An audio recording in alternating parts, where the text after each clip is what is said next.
भक्ति मार्ग पे चल रहे हैं, इसे पूर्ण रूप से गुप्त कैसे रखें और किन-किन बातों की सावधानी रखनी चाहिए ताकि कोई जान ना पाए और ये कैसे नहीं, जाने? हमको इस विषय में भी ज़्यादा दिमाग नहीं लगाना कि कोई जान ना पावे, ऐसे कैसे जान जाएगा कोई?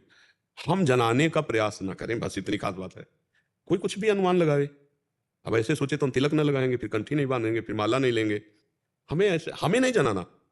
हमें कोई अपना भजन, कोई साधन, कोई अंदर की बात समाज को नहीं जनाने की, लोग हमें जाने कि हम व्रत रहते हैं, लोग जाने कि हम इतने माला जप करते हैं। तो हमको अहंकार वाली बात प्रस्तुत नहीं करनी और खूब भक्त भाव से रहना है। हमें तिलक लगाने में शर्माना नहीं, कंठी बांधने में शर्माना नहीं, माला जपने में, भगवान का यश गाने में शर्म। अब कोई भगत माने चाहे पाखंडी माने, वो उसकी भावना है। हमको अपने मुख से अपना यश वर्णन नहीं करना, अपनी जो अंदर की साधना है वो नहीं वर्णन करनी। बस इतनी बात को पकड़ लो तो सब सावधानी आ जाएगी। हम अंदर की बात अपने गुप्त रखें, हम अपनी बात कुछ कहना ही नहीं। अच्छा, अब कोई पूछ रहा है कि इसका मतलब क्या है, तो सत्संग में सुना तो फौरन बोला जाता है कि एक दिन सत्संग में महाराज जी बोल रहे थे इस विषय में ऐसे से ऐसा, तो अपनी कोई बात नहीं, हम तो सत्संग की बात कह रहे हैं, तो फंसेगा नहीं। एक संत कह रहे थे कि ऐसा ऐसा ऐसा ऐसा, तो कोई फंसाव नहीं, भले वो हमारे अंदर की बात है, लेकिन हम उसे एक संत को कह के कह रहे हैं, तो वो व्यक्ति ये नहीं समझ पाएगा कि ये इसकी बात है, ये इसके अंदर से अपने को छुपा करके वो अगर किसी को बताना भी है तो सत्संग को या किसी संत को या किसी साधक को आगे कर लिया। तो एक साधक कह रहे थे कि जो आप प्रश्न कर रहे हो, अगर इसको ऐसे से ऐसे किया जाए तो ऐसा हो जाए, तो वो साधक के ऊपर गई, अहम नहीं होगा, अपना अहम दबा रहेगा। और मैं निश्चय बात अपने अनुभव की कहता हूं, ऐसे से फिर फंस जाओगे।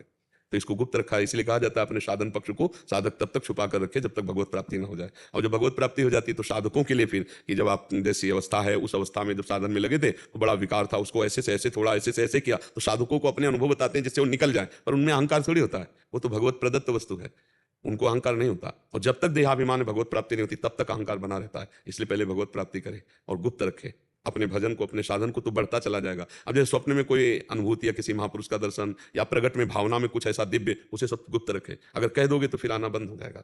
और खूब भजन चल रहा है, बस कोई पूछे बहुत बढ़िया भजन चल रहा है तुम्हारा, ऐसा लगता है, कहाँ भजन, भजन तो बड़े बड़े महात्माओं ने किया है। ऐसा लगे कि मतलब यार कोई खास नहीं।